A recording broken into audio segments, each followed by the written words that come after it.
Today our topic will be Gaussian elimination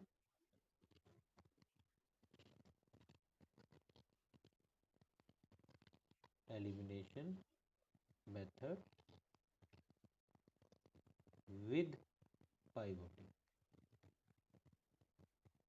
So first of all question comes, why we need pivoting? So for this, the answer of this is hidden in this question. Okay? The example or question is, solve 0.001 x1 plus x2 is equal to 3.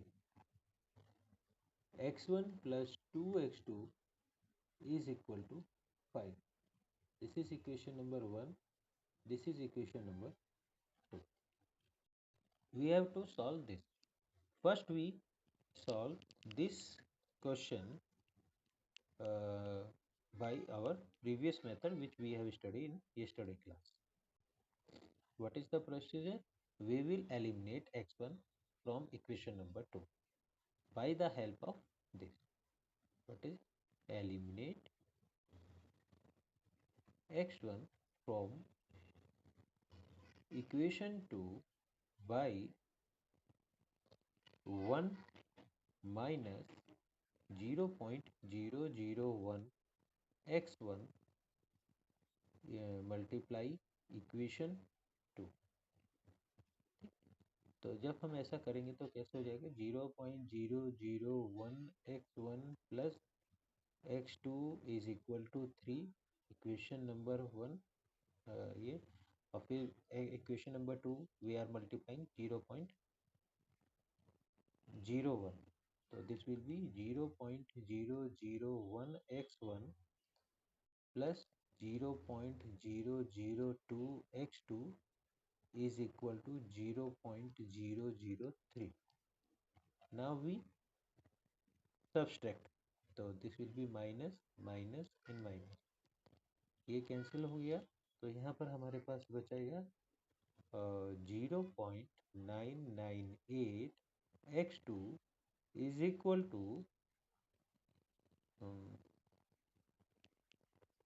Sorry यहाँ पर 3 नहीं 5 आएगा. So this will be 2.995.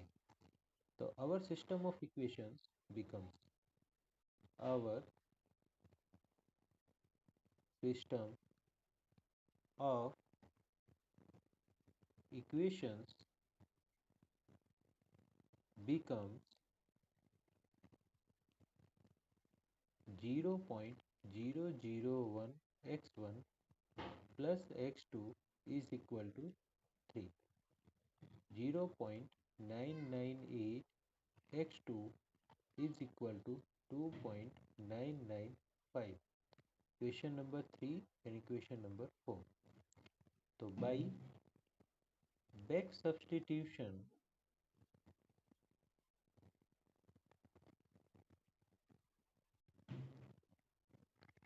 by 4, what is we will get x2 is equal to 2.995 upon 0.998.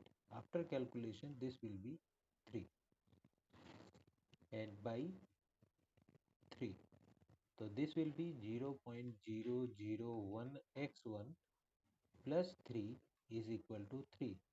So x1 is equal to 3 minus 3 upon 0.001. So this will be 0. Thus, what solution we got? We got x1 is equal to 0 and x2 is equal to 3.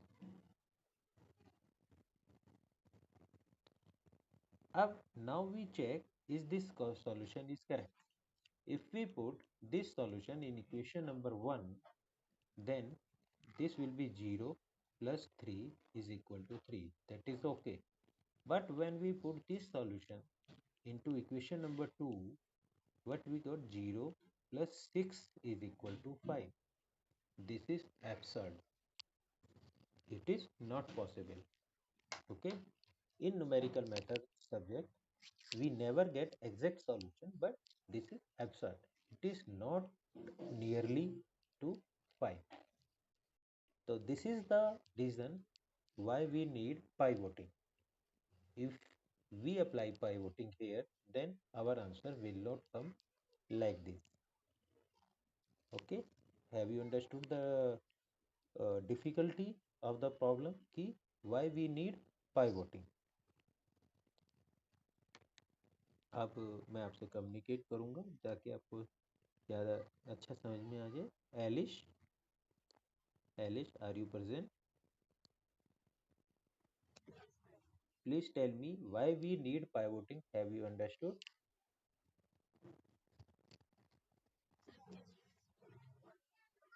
Yeah, definitely. देखिए, हमें पाइवोटिंग की क्यों आवश्यकता पड़ती है? हमने ये हमारे पास क्वेश्चन है इक्वेशन नंबर 1 और इक्वेशन नंबर 2. इसको हमने नॉर्मली सॉल्व किया. सॉल्व करके हमें सॉल्यूशन मिल गया x1 इक्वल टू 0 और x2 इक्वल टू 3. अब हमने इस सॉल्यूशन को इक्वेशन नंबर 2 में रखा तो हमने देखा कि हमारे पास आया 6 equal to 5, which is not possible. That means कहीं ना कहीं कुछ ना कुछ गड़बड़ होगा. ठीक है. अब एलिश, आप माइक ऑन रखिए. हाँ जी. आप जब ये x1 और x2 की जो सॉल्यूशन आया है उसको आप इक्वेशन नंबर 2 में रखते हैं तो क्या आता है आपके पास?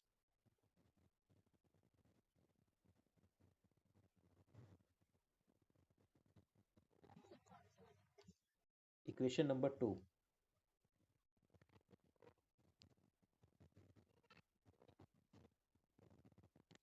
x1 इक्वल टू 0 और x2 इक्वल टू 3 अगर हम इक्वेशन नंबर 2 में रखते हैं तो हमारे पास क्या आता है?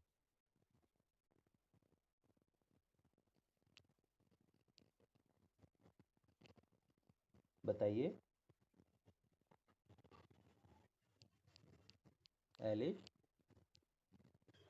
हाँ, देखिए मैं आपको बताता हूँ. देखिए ये इक्वेशन नंबर 2 हमारी है क्या? ये है हमारी equation number 2. It is clear.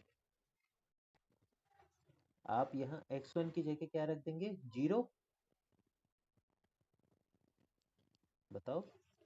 Plus आगे यहाँ x2 की जगह आप क्या रख देंगे? 3. तो 2 इंटू 3 इज इक्वल टू 6 हो जाएगा,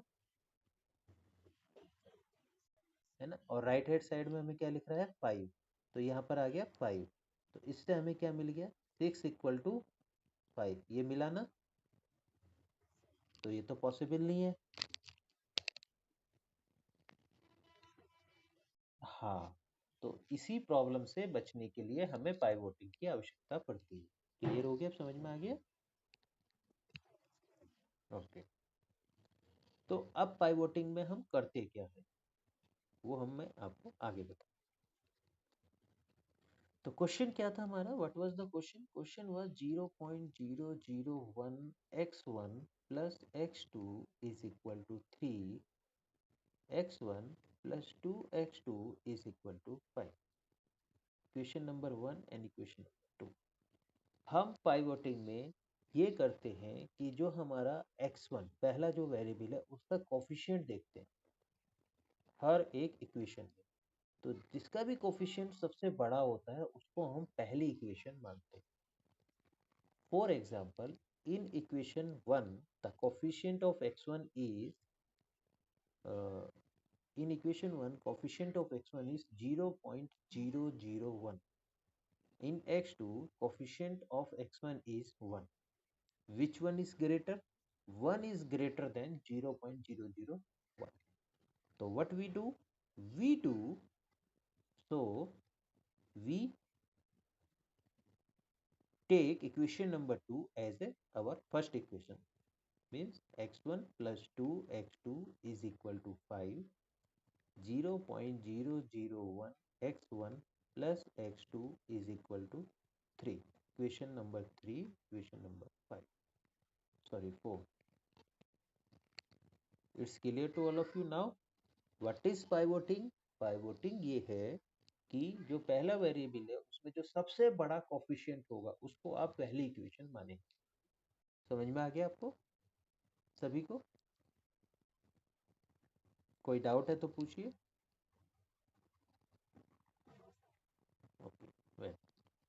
बस आप सभी लोग प्लीज मेरे साथ कम्युनिकेट करते रहे, मैथमेटिक्स आपको अच्छी तरह समझ में। तो now we solve this system of equation 3 and 4 normally as we did yesterday. So eliminate x1 from equation number 4 by 0.001 multiply equation 3 minus equation 4. So this is 0.001 x1 plus 0.002 x2 is equal to 0.005. So now equation number 4, 0.001 x1 plus x2 is equal to 3.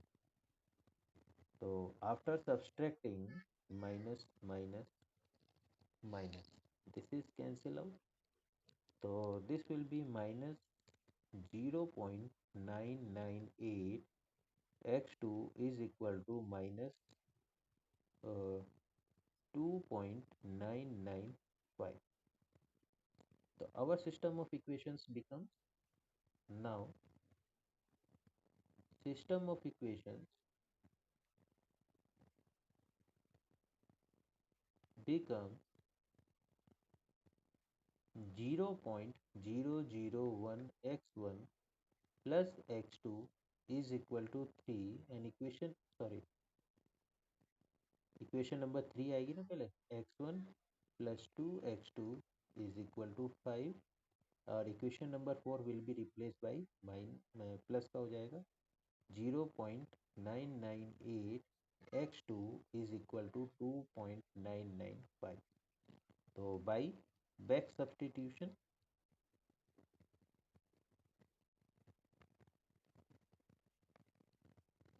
Suppose मैंने इसको equation number 5 and equation number 6 बोल दिया, तो by 6 x2 is equal to 2.995 on 0.998. This will be 3. Now by 5. So this is x1 plus 6 is equal to 5. That means x1 is equal to minus 1. So our solution is x1 is equal to minus 1 and x2 is equal to 3. This is our solution. Now if you put this solution in equation number 3 or 4, it will satisfy. Suppose we put in equation number 3, then it will be minus 1 plus 6 is equal to 5. It is satisfied. If we put in equation number 4, this will be minus 0.001 plus 3 is equal to 3. It is a good approximation of the system. समझ में आ गया आपको कि why we need pivoting and what is the procedure to apply pivoting. pivoting को हम क्यों हमें आवश्यकता पड़ती है और pivoting कैसे करते हैं, ठीक है। हाँ बताइए। हाँ बिल्कुल, इक्वेशन इक्वल नहीं हुई, आपने बिल्कुल सही कहा, लेकिन प्रीवियस में क्या था, एक्चुअली न्यूमेरिकल मेथड में जो सॉल्यूशन होता है वो हमेशा इक्वेशन को इक्वल नहीं करेगा, लेकिन अप्रोक्सीमेट सॉल्यूशन जैसे मैं आपको बताता हूँ, लास्ट उसमें क्या था 6 इक्वल टू 5। आप मुझे बताइए ये गुड अप्रोक्सीमेशन कहेंगे आप, या फिर इसमें क्या आया है आपके पास 2.999 इज इक्वल टू 3। इन दोनों में से कौन सा गुड अप्रोक्सीमेशन है, फर्स्ट वन या सेकंड वन? हाँ, that is why it is the correct method. Okay, ये थोड़ी सी एरर हमेशा रहती है न्यूमेरिकल मेथड वाले सब्जेक्ट्स में, क्योंकि हम कैलकुलेशन जो करते हैं वो न्यूमेरिकल में करते हैं, डेसिमल में होता है, चीज़ें जो होती हैं वो सब डेसिमल में होती हैं। ये तो एक छोटा सा एग्जांपल है जिसके थ्रू आपको समझाया जा रहा है, आप सभी को समझाया जा रहा है जब कंप्यूटर कैलकुलेट करता है। हाँ जी।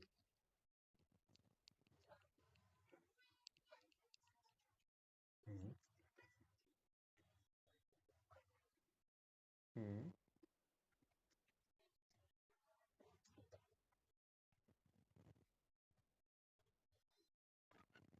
हाँ बिल्कुल।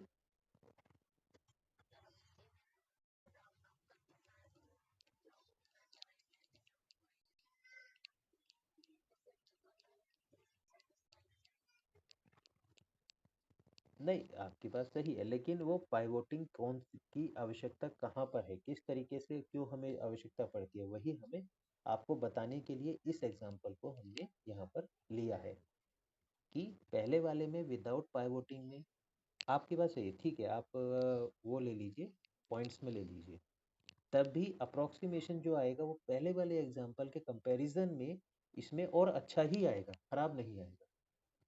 समझे? अगर आप x2 3 ना लेके जो भी एग्जैक्ट आएगा वो आप लेना चाह रहे हैं, तो पहले तो आप कैलकुलेट कर लीजिए, आई होप ये एग्जैक्टली 3 ही आना चाहिए। एक बार चेक कीजिए, कैलकुलेटर से चेक कीजिए।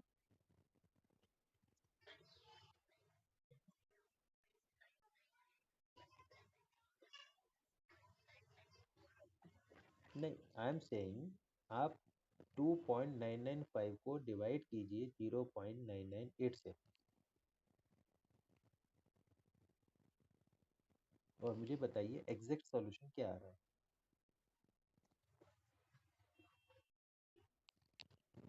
3.00102, ये आपका अप्रोक्सीमेट सॉल्यूशन। तो क्या मैं इसको 3 नहीं लिख सकता हूँ, ये बताइए।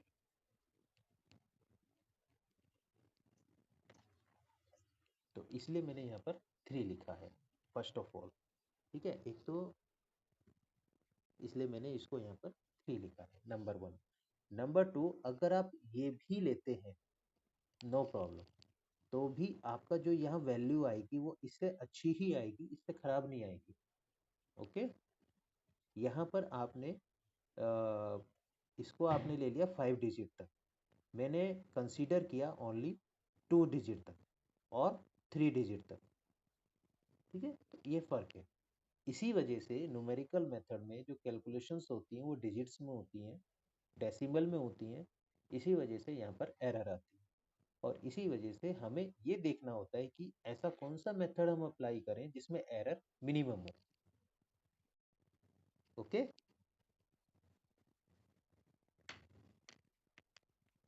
तो अगर हम विदाउट पाइवोटिंग करते हैं तो उसमें एरर ज़्यादा आती है, और विद पाइवोटिंग करते हैं तो उसमें एरर कम आती है।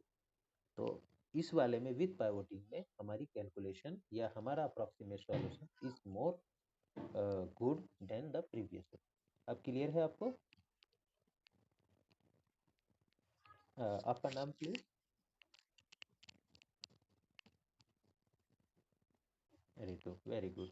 तो प्लीज़ आप सभी लोग इसी तरीके से क्वेश्चन करते रहें, मेरा साथ दें, और मैं आपको अच्छी तरह समझा दूँ।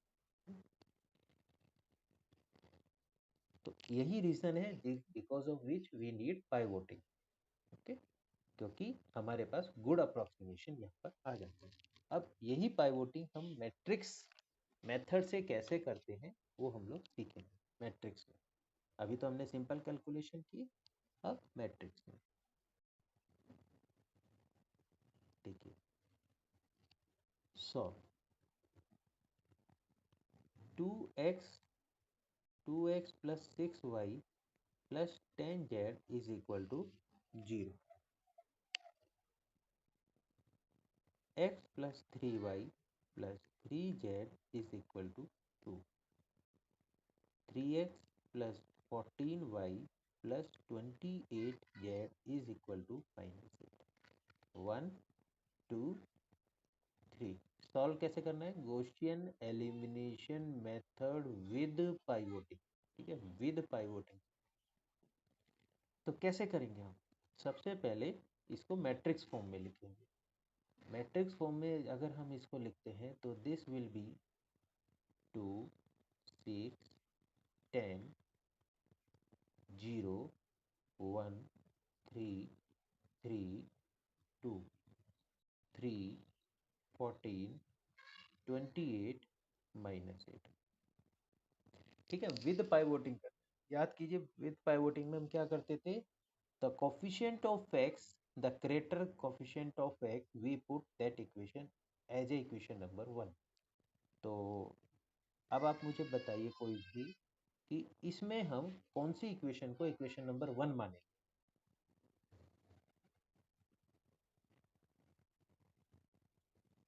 देखिए यहाँ इक्वेशन नंबर 1 में कोफिशिएंट, सॉरी, हाँ वेरी गुड, इक्वेशन नंबर 3 को।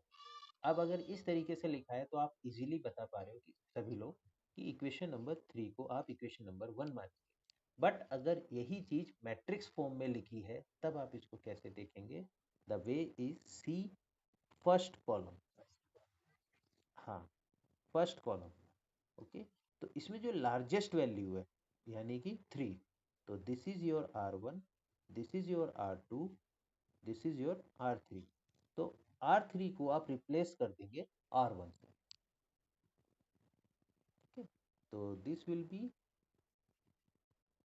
like this.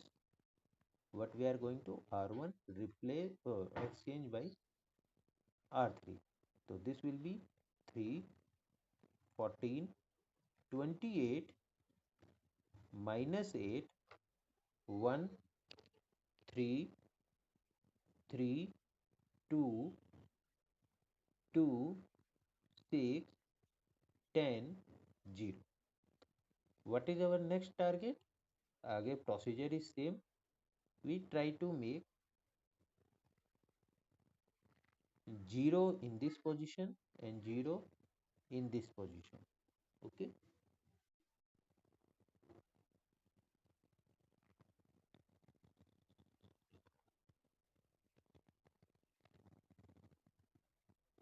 So what we do for that? This will be your matrix. We apply R2 as R2 minus 1 by 3 R1, R3 में अप्लाई करेंगे हम R3 minus 2 by 3 R1, ठीक है। तो after calculation I have the calculation, तो this will become minus 8, this will be 0 minus 5 by 3 minus 19 by 3, this is 14 by 3, this will be 0 minus 10 by 3 minus 26 by 3, 16 by 3, ठीक है। अब आप में से कोई भी मुझे बताइए नेक्स्ट हमारा क्या होता है। नेक्स्ट मैं आपको पहले बता दूं, next our target is, now we will see the second column and we will do pivoting here, ठीक है। what we will do, so which is the largest in these two position, we will take as a row 2। जो ये दो position है -5/3 और -10/3, इन दोनों में से जो भी बड़ा होगा उसको हम ऊपर रखेंगे। बड़ा देखेंगे कैसे? एब्सोल्यूट वैल्यू देखेंगे विदाउट साइन। तो obviously 10/3 is greater than 5/3, so we have to replace row R2 with row R3। so this will be 3, 14, 28 minus 8, 0 minus 10 by 3 minus 26 by 3, 16 by 3, this will be 0 minus 5 by 3 minus 19 by 3 and 14 by 3, okay। what is our next, G, what is our next thing, we put make 0 here। so how we will make 0 here, we apply R3 में R3 minus 1 by 2 R2, so this will be 0, 14, 28 minus 8, 0 minus 10 by 3 minus 26 by 3, 16 by 3, this will be 0 0 -2 into. यहाँ तक बताइए, किसी को कोई doubt है तो मुझसे क्वेश्चन पूछिए।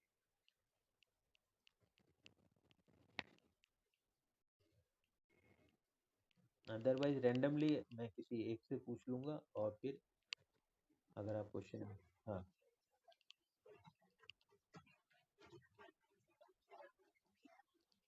हाँ, क्यों किया है? क्योंकि हम यहाँ क्वेश्चन एलिमिनेशन विद पाइवोटिंग कर रहे हैं। हमने जो पहले पढ़ा था उसमें क्या पढ़ा था कि हमारा गुड अप्रोक्सीमेशन कहाँ आ रहा है, जो पहला वेरिएबल है उसका जो मैक्सिमम कोफिशिएंट वाला पहला वेरिएबल है उसको इक्वेशन 1 मानेंगे, याद है ना? आपका नाम क्या है? हिमांशी। तो यहाँ पर हमने वही किया है। क्लियर हो गया अब आपको? Okay, any other question?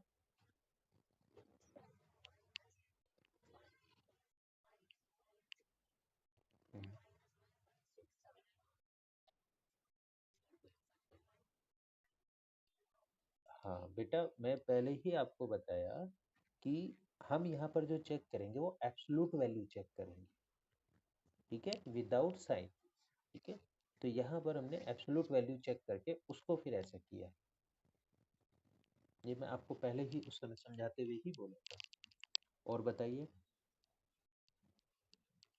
Any other question?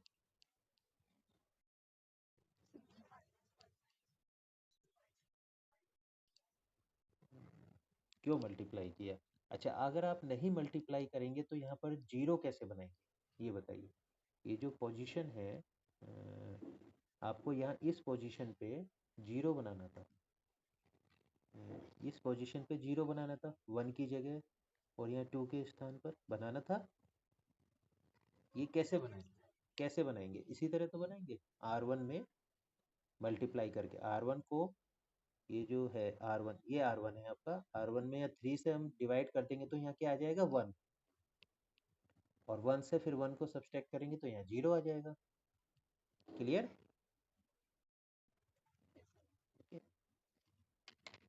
Any other question?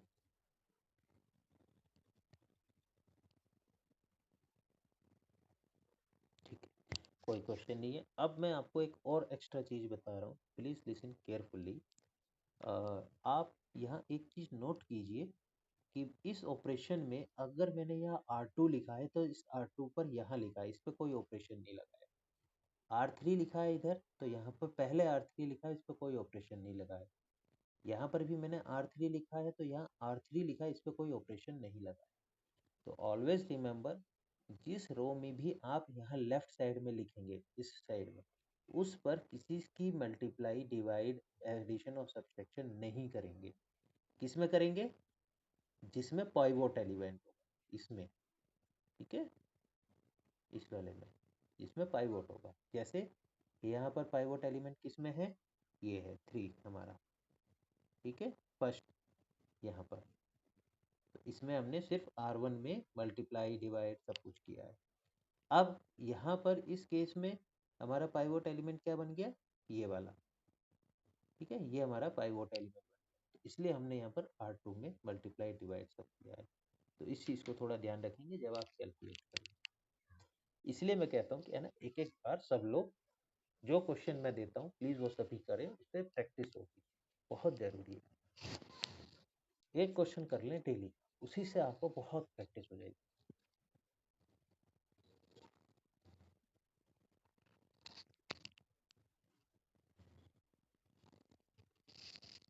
और पूछिए, 2 मिनट में रुकता हूँ, और पूछिए क्वेश्चन।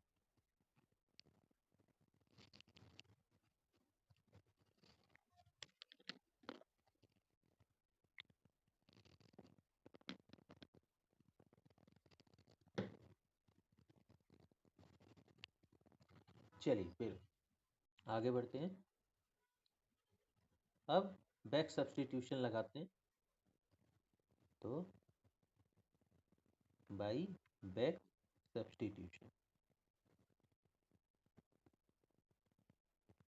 तो बाई बैक सब्स्टिट्यूशन जब मैंने यहाँ लगाया तो ये हुआ 2z is equal to 2, that means z is equal to -1।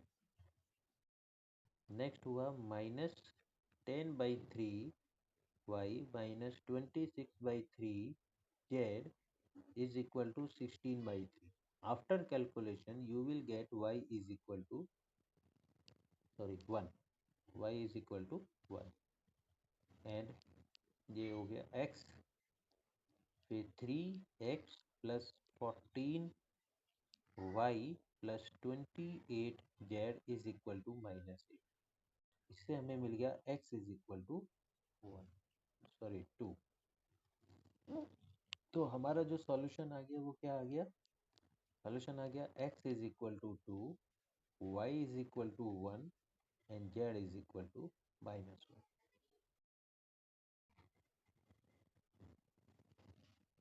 ये हमारा सॉल्यूशन। तो कभी भी कोई भी क्वेश्चन आ जाए, क्वेश्चन एलिमिनेशन मेथड विद पाइवोटिंग, तो आप सभी लोग इस तरीके से इसको करें।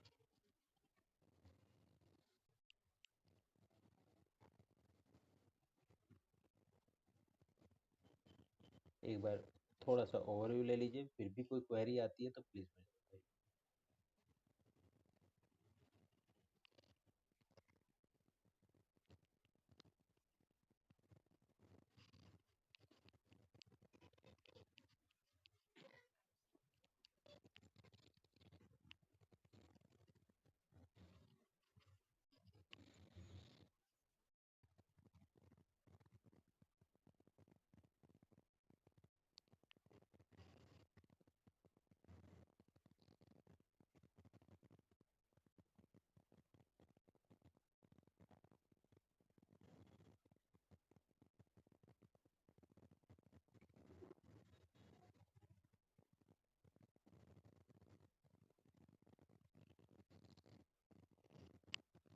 चलिए फिर नेक्स्ट क्वेश्चन की तरफ मूव करते हैं।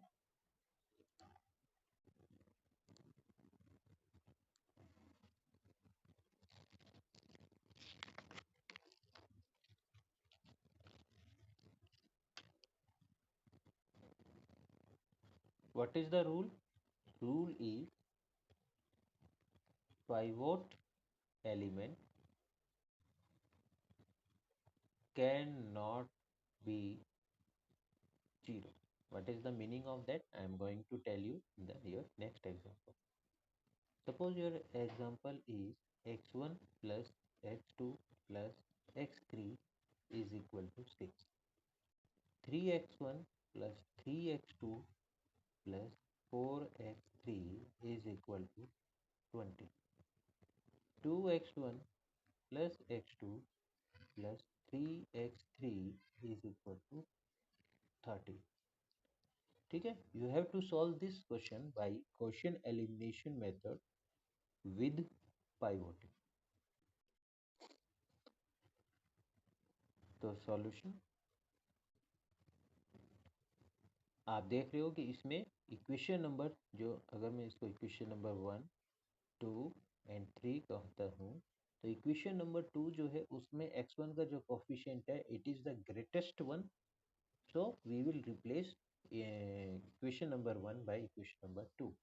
तो आवर system of equations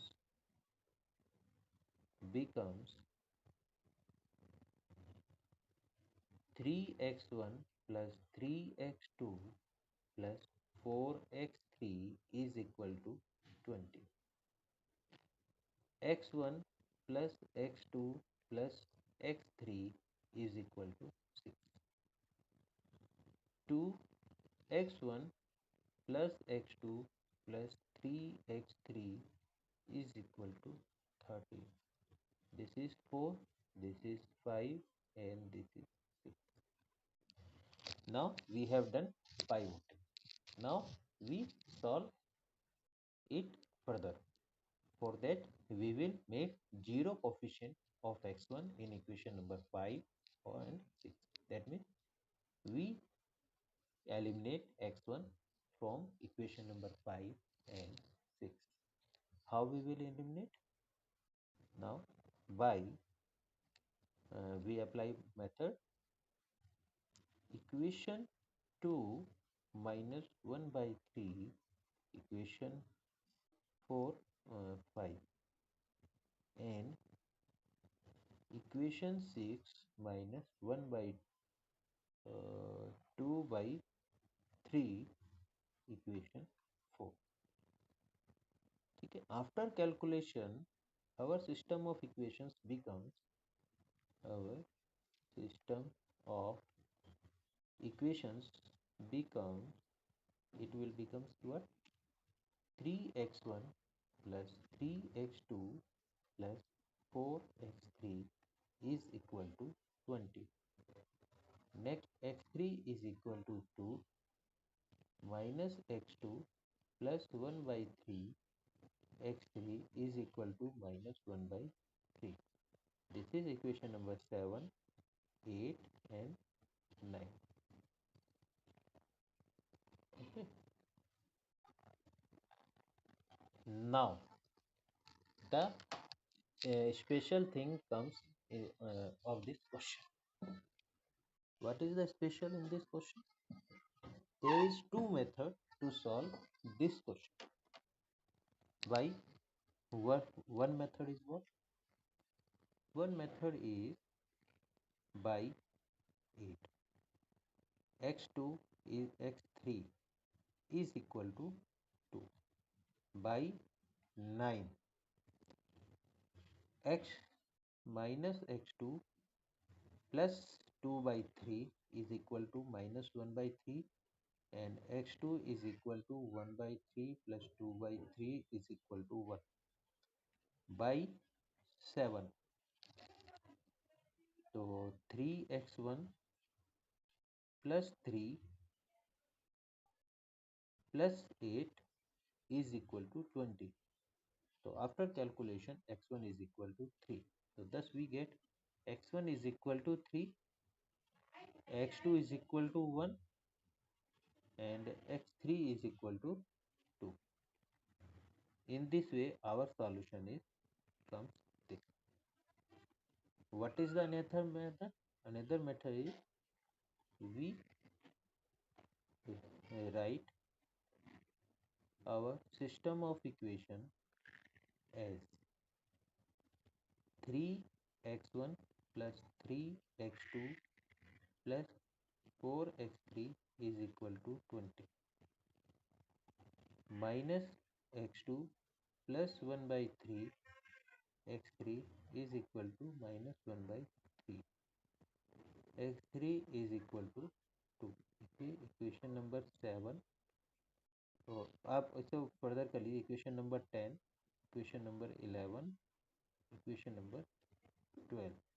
तो by back substitution we get by 12 equation x3 is equal to 2 by 11 equation x2 is equal to 1 by 10th equation x1 is equal to 3. So this is our answer. So this is the two way to do the question.